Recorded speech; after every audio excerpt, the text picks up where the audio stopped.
Materi yang pertama yaitu tentang pengertian dan tujuan dari segmen reporting. Segmen reporting adalah proses mengelompokkan kinerja keuangan perusahaan berdasarkan unit bisnis atau lini produk, sehingga hal ini memungkinkan stakeholder untuk lebih memahami tren area pertumbuhan dan eksposur risiko di berbagai bagian perusahaan. Segmen reporting juga mengacu pada pengungkapan pendapatan, pengeluaran, dan profitabilitas oleh berbagai divisi atau lini produk dalam laporan keuangan perusahaan. Hal ini memberikan transparansi yang lebih besar terhadap kinerja masing-masing segmen bisnis. Misalnya, sebuah perusahaan otomotif mungkin membagi keuangan untuk divisi truknya secara terpisah dari divisi segmennya. Hal ini memungkinkan investor untuk menganalisis margin keuntungan setiap segmen, pertumbuhan pendapatan, dan metrik lainnya. Berikutnya tujuan dari segmen reporting. Tujuan utama dari segmen reporting adalah untuk memberikan gambaran yang lebih jelas dan lebih rinci mengenai kinerja keuangan masing-masing segmen. Berikut adalah tujuan segmen reporting. Yang pertama, memudahkan pengambilan keputusan. Segmen reporting membantu manajemen dan investor dalam pengambilan keputusan. Hal ini dilakukan dengan memberikan wawasan mengenai segmen mana yang paling menguntungkan dan mana yang mungkin memerlukan perhatian atau perbaikan. Yang kedua, analisis kinerja yang lebih mendetail. Segmen reporting memungkinkan manajemen dan investor untuk melakukan analisis kinerja yang lebih mendalam terhadap masing-masing segmen, menyediakan informasi yang relevan. Segmen reporting juga menyediakan informasi yang lebih rinci mengenai kinerja keuangan berbagai segmen dalam perusahaan, yang lebih relevan bagi pengguna laporan keuangan. Yang ketiga, memenuhi kebutuhan informasi. Segmen reporting membutuhkan informasi yang berbeda dari berbagai pihak yang berkepentingan seperti investor, kreditor, dan analisis keuangan yang memerlukan data spesifik tentang segmen-segmen tertentu dalam perusahaan. Yang keempat, identifikasi peluang dan risiko. Segmen reporting membantu dalam mengidentifikasi peluang dan risiko yang mungkin tidak terlihat dalam laporan keuangan konsolidasi. Yang kelima, perbandingan kinerja antar segmen. Segmen reporting memungkinkan perbandingan kinerja antar segmen dalam perusahaan yang sama sehingga manajemen dapat menentukan area yang perlu perbaikan atau pengembangan lebih lanjut. Yang keenam, pengalokasian sumber daya yang efisien. Segmen reporting membantu manajemen dalam pengalokasian sumber daya yang lebih efisien berdasarkan dari kinerja dan potensi masing-masing segmen. Yang ketujuh, menyediakan informasi yang relevan. Segmen reporting menyediakan informasi yang lebih rinci mengenai kinerja keuangan berbagai segmen dalam perusahaan yang lebih relevan bagi pengguna laporan keuangan. Selanjutnya yaitu manfaat segmen reporting. Yang pertama, peningkatan transparansi. Segmen reporting bermanfaat untuk meningkatkan transparansi di dalam perusahaan dengan memberikan informasi yang lebih terperinci mengenai kinerja masing-masing divisi, kategori produk, atau unit geografis. Dengan informasi ini, pemangku kepentingan termasuk investor, kreditor, dan manajemen dapat memahami bagaimana setiap segmen berkontribusi terhadap kinerja keseluruhan perusahaan. Misalnya, jika suatu perusahaan memiliki beberapa lini produk, segmen reporting akan memungkinkan analisis yang lebih mendalam tentang produk mana yang paling menguntungkan dan produk mana yang mungkin mengalami kerugian. Transparansi ini tidak hanya meningkatkan kepercayaan pemangku kepentingan, tetapi juga membantu perusahaan dalam menjaga reputasi baik di pasar. Yang kedua, tolak ukur kinerja yang lebih baik. Dengan pelaporan segmen, perusahaan dapat melakukan perbandingan kinerja antar segmen bisnis secara lebih efektif. Hal ini menciptakan tolak ukur yang lebih objektif untuk menilai kinerja manajer dan divisi. Misalnya, jika satu segmen menunjukkan pertumbuhan yang signifikan sementara segmen lainnya stagnan, manajemen dapat mengevaluasi strategi dan praktik operasional yang diterapkan di masing-masing segmen. Dengan demikian, perusahaan dapat mengidentifikasi praktik terbaik dan menerapkannya di seluruh organisasi untuk meningkatkan efisiensi dan efektivitas. Yang ketiga, alokasi modal yang lebih terinformasi. Informasi dari segmen reporting memungkinkan manajemen untuk membuat keputusan alokasi modal yang lebih tepat berdasarkan metrik operasi segmen. Dengan memahami kinerja setiap segmen, manajemen dapat mengarahkan sumber daya ke area dengan potensi pertumbuhan yang lebih tinggi atau segmen yang menunjukkan kinerja baik. Ini sangat penting dalam pengambilan keputusan strategis seperti investasi baru atau pengembangan produk. Misalnya, jika analisis menunjukkan bahwa satu segmen memiliki margin keuntungan yang lebih tinggi dibandingkan dengan yang lain, perusahaan mungkin memutuskan untuk meningkatkan investasi di segmen tersebut untuk memaksimalkan keuntungan. Yang keempat, wawasan yang lebih jelas bagi investor. Segmen reporting memberikan wawasan yang lebih mendalam bagi investor untuk menganalisis, pendorong pertumbuhan dan faktor risiko dalam perusahaan. Dengan informasi terperinci mengenai kinerja masing-masing segmen, investor dapat mengevaluasi potensi risiko dan peluang investasi dengan lebih baik. Misalnya, jika satu segmen beroperasi di setiap pasar yang sangat kompetitif, sementara segmen lainnya berada dalam posisi dominan di pasar yang stabil, investor dapat membuat keputusan investasi berdasarkan analisis risiko yang lebih informatif. Ini juga membantu investor dalam mengantisipasi dampak perubahan pasar atau ekonomi terhadap kinerja keseluruhan perusahaan. Yang kelima, analisis profitabilitas. Segmen reporting memberikan informasi yang diperlukan untuk menganalisis profitabilitas masing-masing produk atau layanan. Dengan menyusun laporan laba rugi berdasarkan segmen, perusahaan dapat mengidentifikasi produk mana yang memberikan kontribusi positif terhadap laba dan mana yang mungkin merugikan. Hal ini sangat penting dalam menentukan strategi pengembangan produk dan pengelolaan portofolio.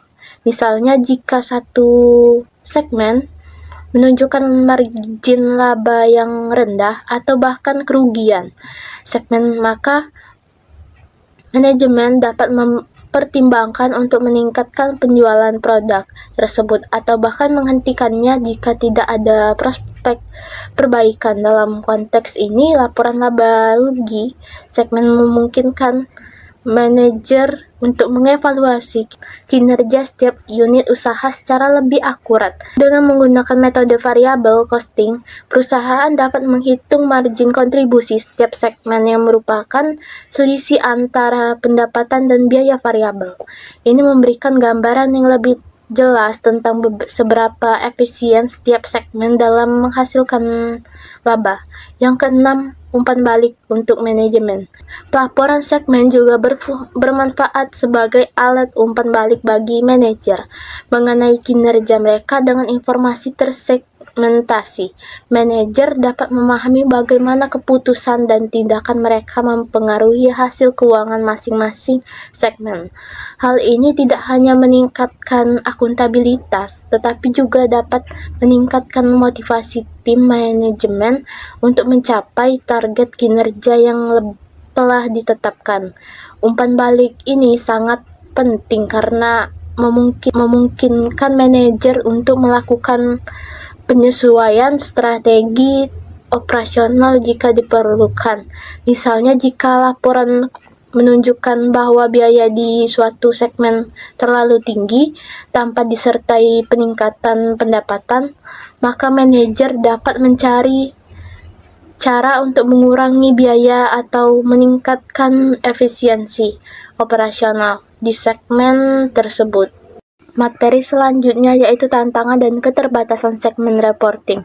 Yang pertama, menentukan segmen yang dapat dilaporkan. Salah satu tantangan utama dalam pelaporan segmen adalah mengidentifikasi dan menentukan segmen yang dapat dilaporkan yang sesuai. Perusahaan perlu mengevaluasi berbagai faktor seperti sifat produk dan layanan, jenis pelangganan, lokasi geografis, dan persyaratan peraturan untuk menentukan segmen yang dapat dilaporkan secara akurat. Proses ini dapat menjadi rumit terutama bagi organisasi yang beroperasi di berbagai industri atau dengan operasi yang beragam. Yang kedua, agregasi segmen. Dalam beberapa kasus, perusahaan mungkin memiliki banyak segmen operasi yang dapat menyulitkan penyajian informasi yang bermakna kepada pengguna laporan keuangan. Untuk mengatasi tantangan ini, perusahaan seringkali menggabungkan segmen berdasarkan karakteristik ekonomi dan profil risiko yang serupa. Namun hal ini dapat menyebabkan hilangnya ketelitian dan berpotensi mengabaikan. Yang ketiga, alokasi biaya. Mengalokasikan biaya ke berbagai segmen merupakan tantangan penting lainnya dalam pelaporan segmen.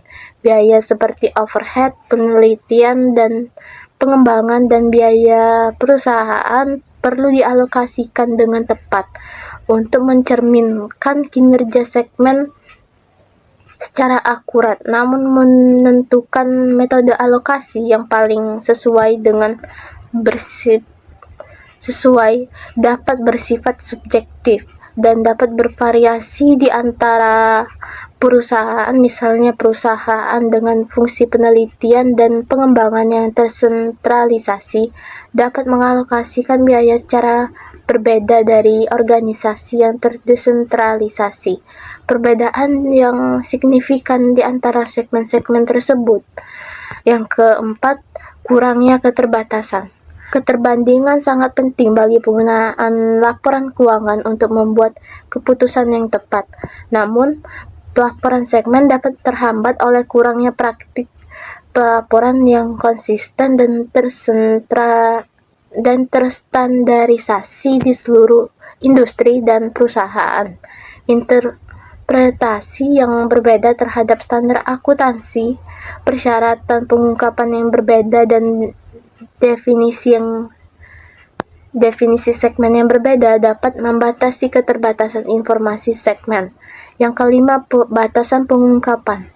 Meskipun pelaporan segmen bertujuan untuk memberikan informasi yang terperinci, ada batasan pada tingkat pengungkapan yang diperlukan. Perusahaan dapat menahan informasi segmen tertentu karena alasan persaingan, batasan hukum, atau risiko pengungkapan informasi kepemilikan. Hal ini dapat membatasi kemampuan pengguna untuk sepenuhnya memahami kinerja dan dinamika mendasar setiap segmen. Yang keenam, subjektivitas dalam identifikasi segmen. Penentuan batas segmen yang dilaporkan dapat melibatkan penilaian subjektif oleh manajemen. Subjektivitas ini dapat menimbulkan bias dan mempengaruhi keandalan dan relevansi pelaporan segmen. Misalnya, perusahaan dapat memilih untuk menggabungkan atau memisahkan segmen untuk menyajikan gambaran keuangan yang lebih baik. Hal ini menyoroti pentingnya perusahaan mematuhi kontrol internal dan proses tata kelola yang kuat untuk memastikan integritas pelaporan segmen. Selanjutnya saya akan melanjutkan materi tentang jenis-jenis segmented reporting, pengukuran kinerja pada segmented reporting, dan bagaimana metode alokasi biaya pada segmented reporting. Kita mulai dari jenis-jenisnya terlebih dahulu. Jadi untuk jenis-jenisnya ini ada 4. Yang pertama ada segmen bisnis. Pelaporan ini membagi perusahaan menjadi beberapa segmen berdasarkan jenis produk atau jasa yang dihasilkannya. Misalnya sebuah perusahaan konglomerat mungkin memiliki segmen bisnis yang berbeda untuk otomotif, keuangan, properti, dan energi. Dengan melihat kinerja masing-masing segmen, investor dan analisis dapat memahami kontribusi setiap lini bisnis terhadap seluruh profitabilitas perusahaan. Yang kedua itu ada segmen geografis. Dalam hal ini perusahaan membagi operasinya berdasarkan wilayah geografis seperti negara, kawasan, atau benua. Pelaporan ini sangat berguna bagi perusahaan multinasional untuk melacak kinerja mereka di berbagai pasar. Informasi yang disajikan biasanya mencakup pendapatan, laba, dan aset yang terkait dengan masing-masing wilayah geografis. Berikutnya, segmen pelanggan. Beberapa perusahaan juga memilih untuk melaporkan kinerja berdasarkan segmen pelanggan yang berbeda. Misalnya, sebuah bank mungkin membagi pelaporannya menjadi segmen retail, korporasi, dan investasi. Dengan cara ini, perusahaan dapat memahami kebutuhan dan preferensi masing-masing segmen pelanggan serta mengalokasikan sumber daya dengan lebih efektif. Dan yang terakhir itu segmen produk atau jasa. Jadi jenis pelaporan ini memfokuskan pada kategori produk atau jasa yang berbeda yang ditawarkan oleh perusahaan. Contohnya sebuah perusahaan teknologi mungkin memiliki segmen yang berbeda untuk perangkat keras, perangkat lunak, dan layanan cloud. Hal ini memungkinkan manajemen dan investor untuk melihat produk atau jasa mana yang paling menguntungkan dan memiliki potensi pertumbuhan terbesar. Selanjutnya, itu pengukuran kinerja pada segmented reporting. Apa itu pengukuran kinerja? Jadi, pengukuran kinerja adalah proses kualifikasi efisiensi efektivitas tindakan. Ini melibatkan pengumpulan, analisis, dan pelaporan data untuk melacak kemajuan suatu organisasi atau individu dalam mencapai tujuan yang telah ditetapkan. Pengukuran kinerja membantu dalam evaluasi, maksudnya menilai seberapa baik suatu organisasi atau individu telah mencapai target yang ditetapkan. Pengendalian, maksudnya memantau kinerja dan mengambil tindakan korektif jika diperlukan. Perencanaan, artinya memberi informasi untuk perencanaan strategis dan alokasi sumber daya. Dan motivasi, artinya memberikan umpan balik kepada karyawan dan memotivasi mereka untuk meningkatkan kinerja. Bagaimana sih pengukuran kinerja dalam segmented reporting? Dalam segmented reporting, pengukuran kinerja berfokus pada evaluasi kinerja setiap segmen bisnis dalam suatu perusahaan. Ini melibatkan penggunaan metrik kinerja untuk meningkatkan profitabilitas, efisiensi, dan pertumbuhan masing-masing segmen secara terpisah. Dengan melakukan ini, perusahaan dapat mengidentifikasi segmen mana yang bekerja dengan baik dan buruk. Hal ini memungkinkan manajemen untuk melihat segmen mana yang memberikan kontribusi terbesar terhadap profitabilitas perusahaan dan segmen mana yang memerlukan perhatian khusus. Berikutnya, membandingkan kinerja antar segmen. Artinya adalah memfasilitasi perbandingan kinerja antar segmen yang berbeda yang dapat membantu dalam mengidentifikasi praktik terbaik dan area yang perlu ditingkatkan. Selanjutnya, mengalokasikan sumber daya dengan lebih efektif. memberikan informasi yang perlu untuk membuat keputusan yang lebih baik tentang alokasi sumber daya seperti investasi, pemasaran, dan pengembangan produk. Maksudnya meningkatkan akuntabilitas. Maksudnya adalah meningkatkan akuntabilitas manajer segmen dengan menyediakan metrik kinerja yang jelas dan terukur. Dan yang terakhir itu mendukung pengambilan keputusan strategis. Maksudnya memberikan informasi yang relevan untuk pengambilan keputusan strategis seperti ekspansi ke pasar baru, peluncuran produk baru, atau investasi dari bisnis yang tidak menguntungkan. Selanjutnya kita akan membahas tentang contoh penerapan pengukuran kinerja dalam segmented reporting. Kita misalkan ada suatu perusahaan yang memiliki dua segmen. Yang pertama itu segmen produksi penjualan pakaian olahraga, dan segmen yang kedua adalah produksi dan penjualan perlengkapan outdoor. Jadi perusahaan mengumpulkan data berikut untuk mengukur kinerja masing-masing segmen tersebut. Yang pertama ada pendapatan. Jadi segmen A ini menghasilkan pendapatan lebih tinggi daripada segmen B. Kemudian laba operasi, segmen A juga memiliki laba operasi yang lebih tinggi. Kemudian ada aset yang dialokasikan. Segmen A memerlukan aset untuk menghasilkan pendapatannya, dan kemudian jumlah karyawan. Segmen A mempekerjakan lebih banyak karyawan. Kemudian tingkat kepuasan pelanggan. Segmen B memiliki tingkat kepuasan pelanggan yang lebih tinggi. Nah, dapat disimpulkan dari contoh tersebut, meskipun segmen A menghasilkan pendapatan dan laba operasi yang lebih tinggi, segmen B tampaknya lebih efisien dalam menghasilkan laba dari aset yang dialokasikan dan memiliki tingkat kepuasan pelanggan yang lebih tinggi. Informasi ini dapat membantu manajemen dalam membuat keputusan tentang alokasi sumber daya, strategi pemasaran, dan pengembangan produk untuk masing-masing segmen.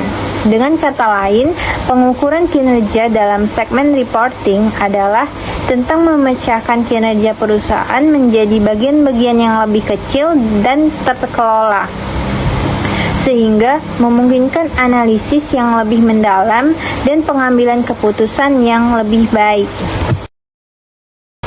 Berikutnya itu metode alokasi biaya dalam segmented reporting.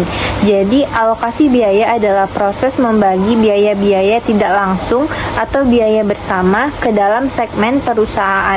Proses ini penting agar segmen dapat dievaluasi secara akurat dan memberikan gambaran yang lebih jelas tentang profitabilitas masing-masing segmen. Jadi, mengapa sih metode alokasi biaya penting dalam segmented reporting? Metode alokasi biaya adalah bagian penting dalam segmented reporting. Memilih metode alokasi biaya yang tepat dan menerapkannya secara konsisten akan membantu perusahaan dalam mengevaluasi kinerja segmen secara akurat, membuat keputusan yang lebih baik, dan meningkatkan profitabilitas keseluruhan. Tanpa alokasi biaya yang tepat, sulit untuk menentukan profitabilitas sebenarnya dari setiap segmen. Berikut adalah beberapa metode alokasi biaya yang umum digunakan dalam segmented reporting. Yang pertama adalah metode langsung atau direct method. Maksudnya adalah biaya overhead dialokasikan langsung ke segmen-segmen operasi tanpa memperhitungkan jasa yang diberikan oleh departemen pendukung ke departemen pendukung lainnya. Kelebihan dari metode ini adalah sederhana dan mudah dipahami, kemudian kekurangannya itu tidak memperhitungkan interaksi antar departemen pendukung sehingga bisa memberikan akurasi yang kurang akurat. Berikutnya adalah metode bertahap atau step down method. Jadi maksudnya biaya overhead itu dialokasikan secara bertahap, dimulai dari departemen pendukung yang memberikan jasa paling banyak ke departemen pendukung lainnya, kemudian ke segmen operasi. Setelah biaya dari suatu departemen pendukung dialokasikan, departemen tersebut tidak menerima alokasi biaya lagi dari departemen pendukung lainnya. Kelebihan dari metode ini adalah lebih akurat daripada metode langsung karena memperhitungkan sebagian interaksi antar departemen pendukung.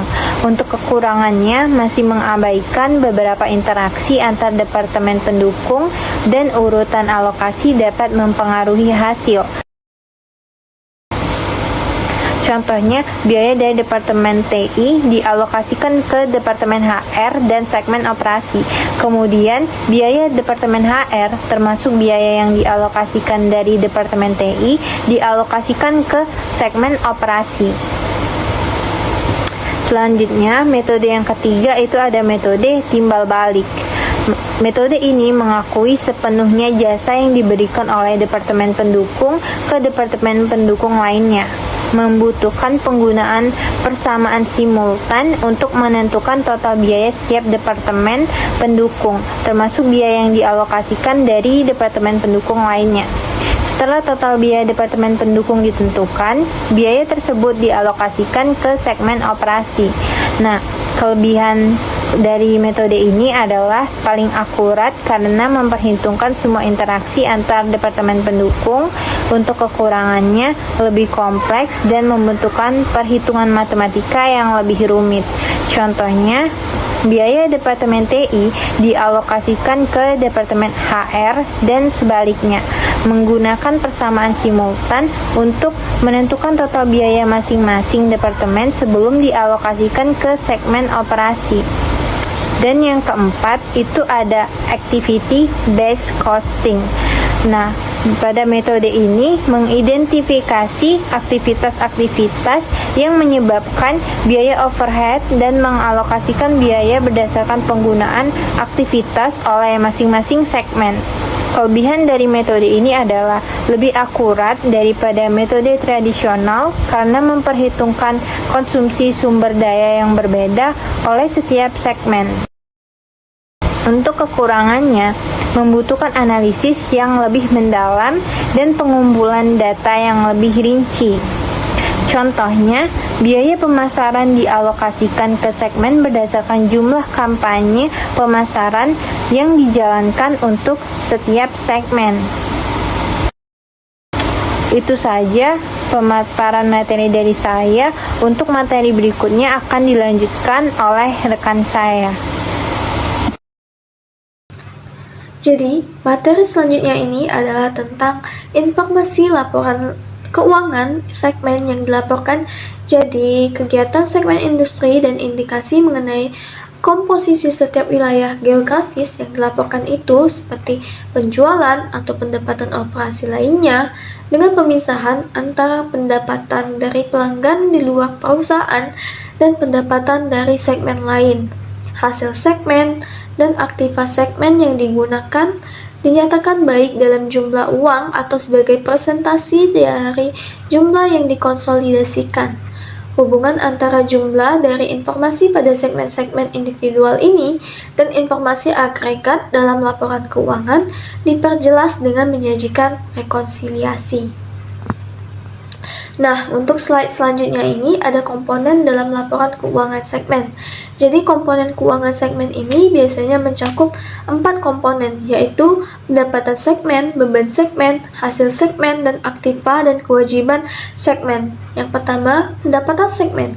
Pendapatan segmen ini adalah pendapatan yang dilaporkan laba rugi perusahaan secara langsung yang dapat dikaitkan dengan suatu segmen dan ukuran yang relevan dari pendapatan perusahaan yang dapat dialokasikan secara rasional kepada suatu segmen, seperti berasal dari penjualan kepada pelanggan eksternal maupun dari transaksi dengan segmen lainnya dalam perusahaan yang sama.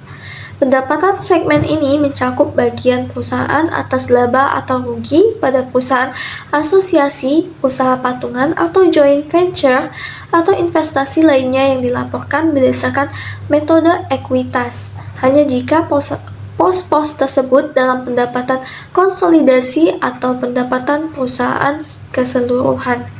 Yang kedua, beban segmen. Beban segmen ini adalah beban aktivitas operasi suatu segmen yang secara langsung maupun secara tidak langsung yang dikeluarkan segmen dan ukuran yang relevan beban dapat dialokasikan secara rasional kepada segmen tersebut, termasuk seperti beban penjualan kepada pelanggan eksternal maupun beban yang berkaitan dengan transaksi dalam perusahaan yang sama.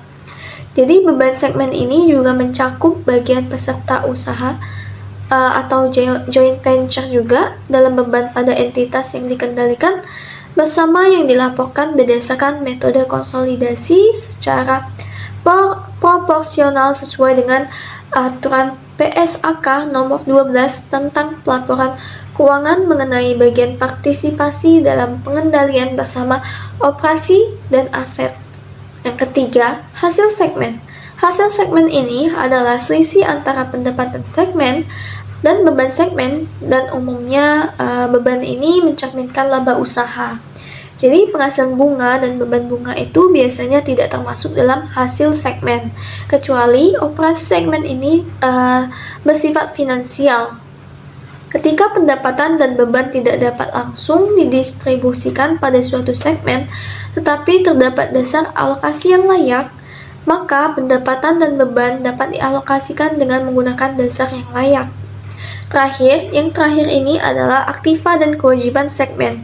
Pengungkapan aktiva segmen ini memberikan indikasi penggunaan sumber daya untuk mencapai hasil operasi segmen. Aktiva semacam itu termasuk semua aktiva berwujud maupun tak berwujud yang dapat diidentifikasi pada segmen tertentu. Aktiva yang dimanfaatkan oleh 2 atau lebih segmen harus dialokasikan di antara segmen tersebut dengan dasar alokasi yang layak juga.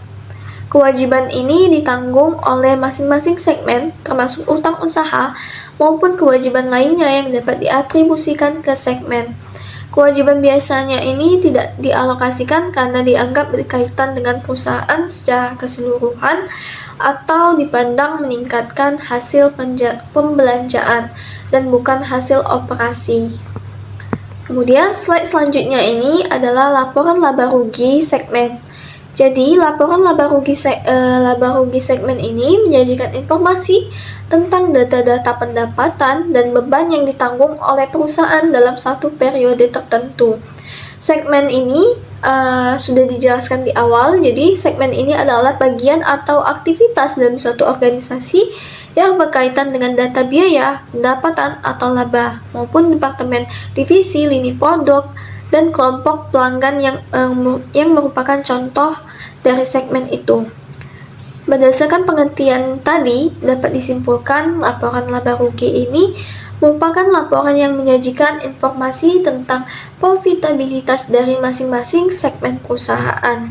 Laporan laba rugi segmen ini membantu manajemen mengetahui kinerja setiap segmen sehingga dapat dijadikan bahan pertimbangan dalam mengevaluasi dan menentukan keputusan untuk kepentingan perusahaan. Dalam membuat laporan laba rugi ini juga mencakup 2 beban, yaitu yang pertama beban tetap langsung atau direct fixed expense. Beban tetap langsung merupakan beban tetap yang secara langsung dapat ditelusuri ke suatu segmen. Beban ini terkadang juga disebut juga sebagai beban tetap yang dapat dihindari atau avoidable fixed expense, maupun beban tetap yang dapat ditelusuri trackable fixed expense, karena beban ini akan hilang jika segmen ditutup atau dihapus. Sebagai contohnya itu sebuah segmen yang wilayah penjualan, beban tetap langsung untuk setiap wilayah penjualan adalah sewa kantor penjualan, gaji manajer penjualan di setiap wilayah itu. Jika salah satu wilayah ini ditutup, maka beban tetap tersebut akan hilang. Nah, yang kedua itu beban tetap umum atau common fixed expense, yaitu beban yang disebabkan oleh 2 atau lebih segmen secara bersamaan. Biaya ini biasanya tetap muncul meskipun salah satu segmen dihapus. Sebagai contohnya ini depresiasi pada gedung maupun biaya listrik pabrik dan gaji CEO. Untuk contohnya itu, bisa kita lihat di tabel ini ada penjualan MP3 player dan DVD player di sebuah perusahaan penjualan. Jadi di sini MP3 player itu senilai 400.000, sedangkan DVD player itu senilai 290.000, sedangkan HPP-nya itu untuk MP3 player itu sebesar 200.000, kemudian untuk DVD-nya itu 150.000. Diketahui biaya tetap langsung overhead MP3 player sebesar 30.000 dan DVD player sebesar 20.000. Biaya tetap langsung penjualan dan administrasi MP3 player sebesar 10.000 dan DVD player sebesar 15.000. Komisi penjualan 5% dari penjualan untuk tiap-tiap produk. Nah, karena besaran komisinya ini ditentukan dari jumlah penjualan, maka komisi penjualan ini termasuk ke biaya variabel penjualan dan administrasi. Kemudian diketahui lagi biaya tetap umum overhead sebesar 100.000 dan biaya tetap umum penjualan dan administrasi sebesar 20.000. Di sini saya akan membuat laporan laba rugi segmen variable costing. Jadi pertama-tama kita masukkan dulu informasi-informasi yang diperoleh tadi dari soal. Jadi untuk biaya variabel semuanya itu diperoleh dari informasi yang disajikan di tabel, ditambah dengan biaya komisi penjualan yang akan dikategorikan sebagai biaya penjualan dan administrasi. Biaya fixed overhead dan biaya tetap langsung penjualan dan administrasi juga akan diperoleh dari tabel. Jadi 5% dikali 400.000 hasilnya 20.000, dan untuk DVD 5% dikali 290.000 totalnya 14.500. Jadi total dari DVD maupun MP3 tadi jadi 34.500. Sedangkan untuk biaya tetap umum kita peroleh dari keterangan tambahan tadi. Jadi, laporan laba rugi ini menggunakan variable costing karena untuk memisahkan biaya variabel dan biaya tetap. Jika dijumlahkan dan dikurangi akan memperoleh margin segmen MP3 player sebesar 140.000 dan DVD player sebesar 100.500. Totalnya jadi 180 ditambah 135.500 jadi totalnya 315.500. Selanjutnya untuk mengurangi biaya tetap umum, jadi biaya tetap umum ini akan tetap muncul meskipun salah satu segmen tadi dihilangkan atau dihapus. Informasi biaya tetap ini diletakkan di kolom total margin segmen sebesar 240.500 dikurangi dengan fixed overhead umum 100.000 dan beban penjualan dan administrasi umum 20.000, sehingga diperolehlah laba bersih untuk perusahaan ini sebesar 120.500. Nah, untuk slide selanjutnya ini adalah perhitungan pelaporan segmen, yaitu Return on Investment atau ROI.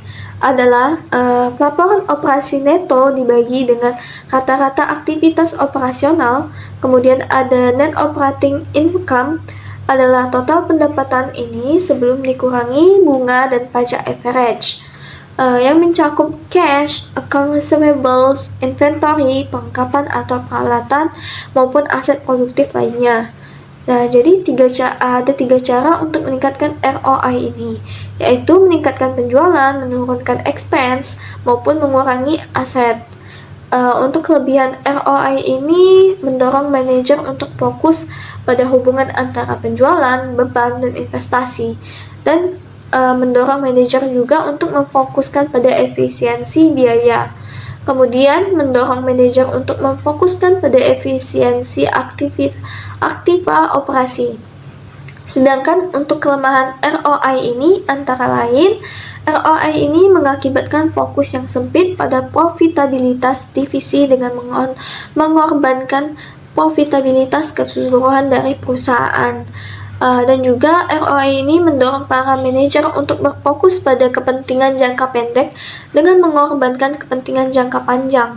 Rumusnya ini adalah net operating income dibagi dengan average operating asset. Kemudian untuk rumus margin, yaitu margin sama dengan net operasi income dibagi dengan penjualan. Kemudian ROI ini juga bisa menggunakan rumus margin dikali dengan perlengkapan atau turnover. Kemudian untuk rumus turnover ini juga bisa penjualan dibagi dengan average operating asset. Kemudian ada residual income. Residual income ini adalah Laba bersih dikurangi dengan required return. Required return ini adalah total modal terpakai dikali dengan biaya tertimbang rata-rata atas modal. Contoh soalnya itu adalah divisi digital solution dari Tech Innovate Inc. telah melaporkan hasil usaha tahun lalu sebagai berikut. Yang mencakup penjualan 30 juta, laba bersihnya 4 juta, kemudian ada average operasi aset 8 juta. Nah, di sini diminta menghitung margin maupun turnover dan ROI. Kemudian yang kedua itu manajemen Tech Innovate Inc. ini telah menetapkan tingkat pengembalian minimum sebesar 20% untuk average operasi aset. Nah, ditanya di sini berapa residual income digital solutions. Jadi untuk penyelesaiannya itu adalah menggunakan rumus margin net operasi income dibagi dengan penjualan, yaitu 4 juta dibagi 30 juta, hasilnya 13%. Kemudian untuk turnover ini, penjualan dibagi dengan average operasi aset sama dengan 30 juta dibagi dengan 8 juta. Dapatlah hasilnya 3,75. Kemudian untuk ROI ini menggunakan rumus margin dikali turnover. Jadi marginnya tadi 13% dikali dengan turnover 3,75, hasilnya 48,75%. Untuk residual income, kemudian rumusnya itu net operasi income dikurang dengan required return dikali average operasi aset. Dapatlah 4 juta dikurangi dengan 20% dikali 8 juta. Kemudian hasil residual income-nya itu sebesar 2.400.000. Sekian dari saya. Wassalamualaikum warahmatullahi wabarakatuh. Baik, selanjutnya saya akan menjelaskan materi tentang implementasi digital monitoring report. Digital Monitoring Report adalah sebuah proses pengumpulan, analisis, dan pelaporan data digital yang bertujuan untuk memantau, mengevaluasi kinerja suatu sistem, organisasi, atau entitas bisnis. Ini mencangkup berbagai jenis data, mulai dari data penjualan hingga data pelanggan, bahkan data operasional.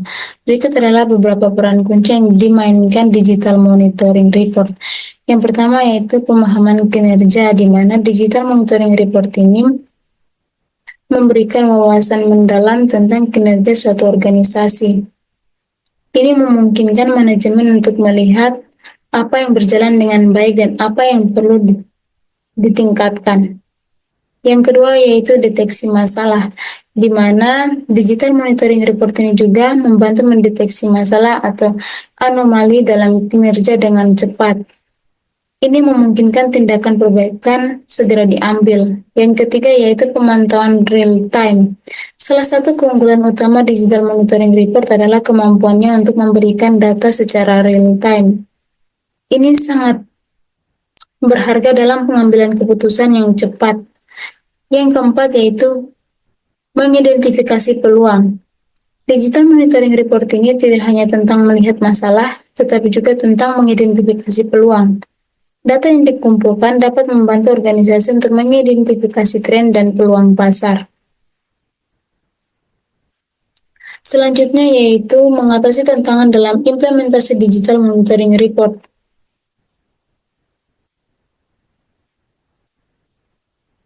Nah, tantangan ini dibagi menjadi 4. Yang pertama yaitu ketersediaan sumber daya, di mana salah satu tantangan utama dalam implementasi Digital Monitoring Report adalah ketersediaan sumber daya. Ini mencangkup sumber daya manusia, perangkat keras, dan perangkat lunak yang dibutuhkan untuk mengumpulkan, mengelola, dan menganalisis data.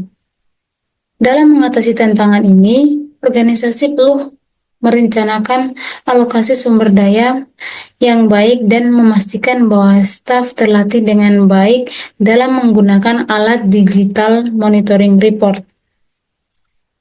Yang kedua yaitu kompleksitas data. Data yang dikumpulkan dalam Digital Monitoring Report seringkali termaksud informasi yang sensitif dan rahasia. Keamanan data adalah tantangan serius.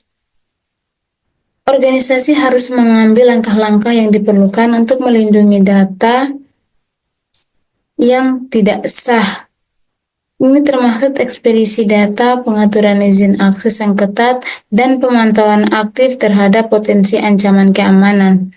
Yang ketiga yaitu kesulitan dalam analisis data. Pengumpulan data adalah hanya setengah dari pekerjaan. Analisis data yang akurat adalah hal yang sangat pentingnya. Tantangan ini dapat diatasi dengan melibatkan analisis data yang terampil dan menggunakan perangkat lunak analitik yang canggih. Yang keempat yaitu perubahan lingkungan bisnis. Lingkungan bisnis selalu berubah dan digital monitoring report harus dapat menyesuaikan diri dengan perubahan ini. Perubahan dalam model bisnis, pasar, atau teknologi dapat mempengaruhi perubahan dalam strategi pemantauan. Organisasi harus menjadi fleksibel dalam menghadapi perubahan ini. Selanjutnya yaitu karakteristik segmen. Nah, karakteristik ini dibagi menjadi 3. Yang pertama yaitu pendapatan segmen yang dilaporkan termasuk penjualan eksternal atau penjualan transfer antar segmen lebih besar atau sama dengan 10% dari pendapatan keseluruhan dari penjualan eksternal ditambah transaksi antar segmen dari keseluruhan segmen operasi. Yang kedua yaitu nilai absolut dari laba atau kerugian adalah lebih besar atau sama dengan 10%. Nilai absolut mencangkup laba gabungan dari seluruh segmen operasi yang tidak dilaporkan rugi atau rugi gabungan dari seluruh segmen operasi yang dilaporkan rugi. Yang ketiga yaitu aset segmen sama dengan atau lebih dari 10% aset gabungan seluruh segmen operasi. Jadi dapat disimpulkan bahwa suatu segmen usaha itu dapat dibagi segmen dilaporkan jika memenuhi uji pendapatan 10%, uji aktiva 10%, dan uji laba usaha 10%. Kemudian akan dilaporkan kembali pengujian segmen pelaporan untuk menentukan perlunya tindakan segmen tambahan. Segmen yang dilaporkan ini juga harus memiliki 75% dari pendapatan total. Jika segmen yang dilaporkan tidak memenuhi kriteria ini, maka harus ditambahkan pelaporan atas segmen lain, meskipun tidak memenuhi batas kuantitatif.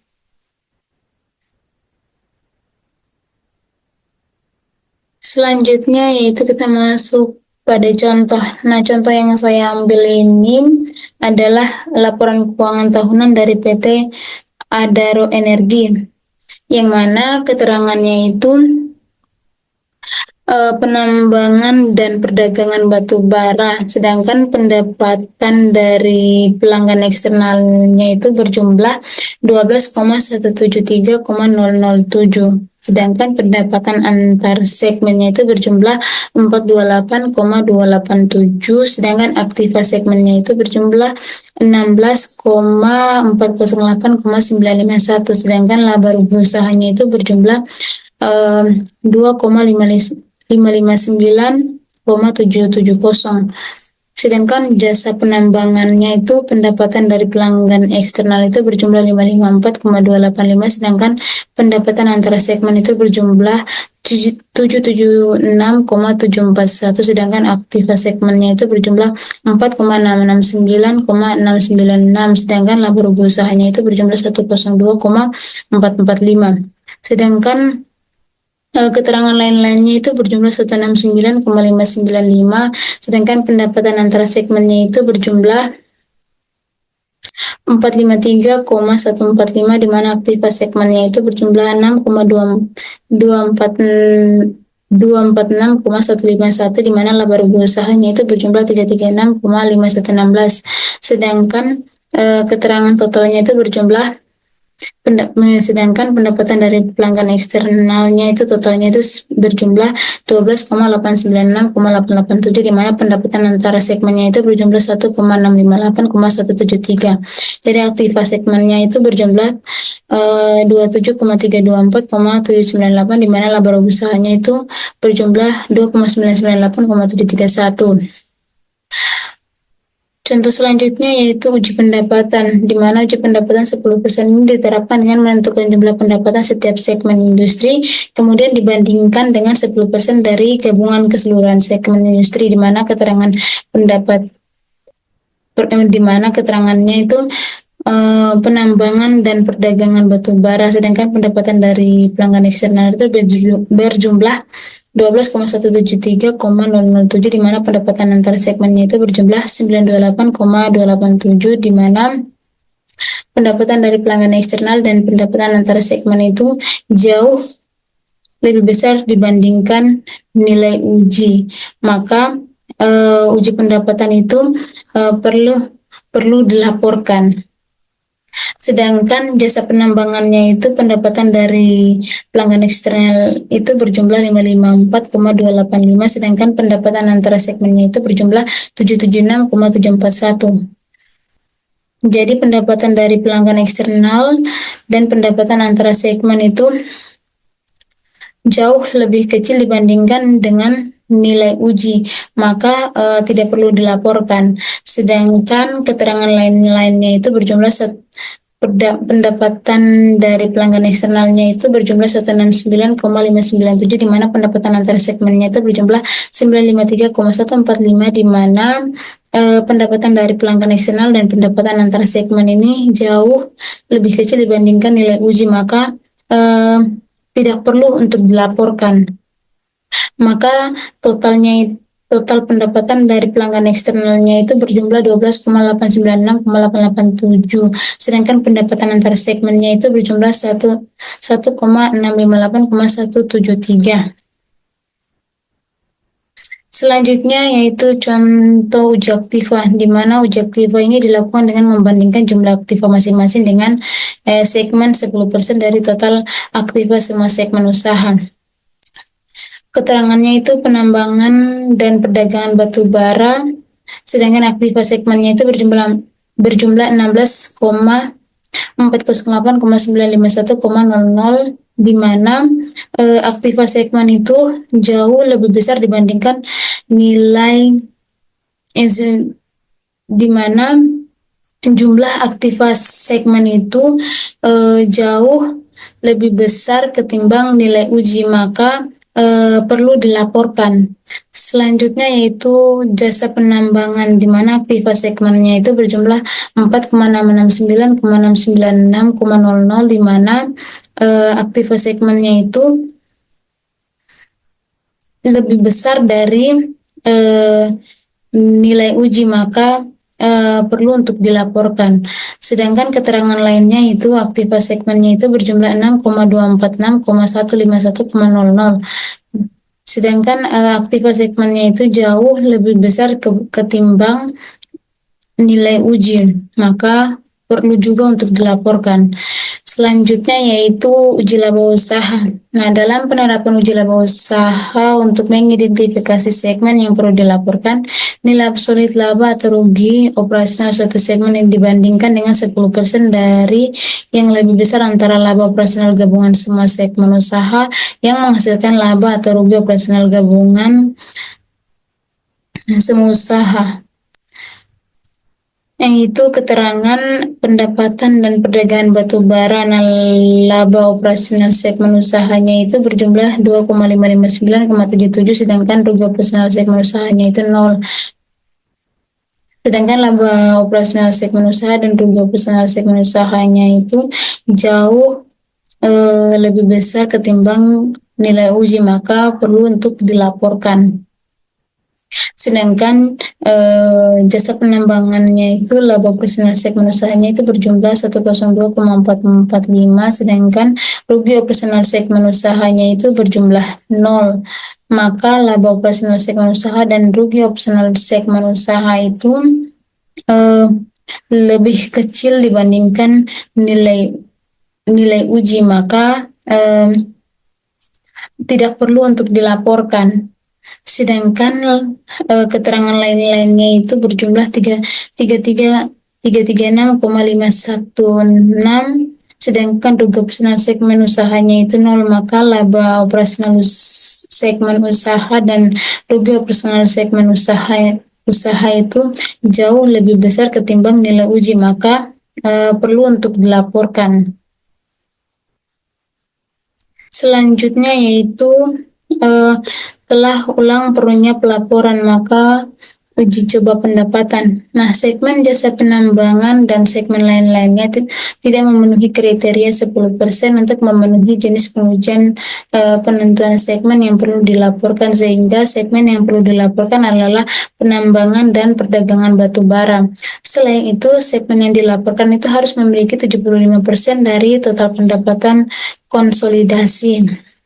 Nah, keterangannya itu pendapatan dan perdagangan batu bara. Nah, pendapatan dari pelanggan eksternalnya itu berjumlah 12,173,007, sedangkan penjualan antar segmennya itu 0. Jadi, pendapatan dari pelanggan eksternal dan penjualan antar segmen itu jauh lebih besar ketimbang nilai uji, maka perlu untuk dilaporkan. Sedangkan jumlah pendapatan dari pelanggan eksternal itu berjumlah 12,173,007. Itu sekian dari saya.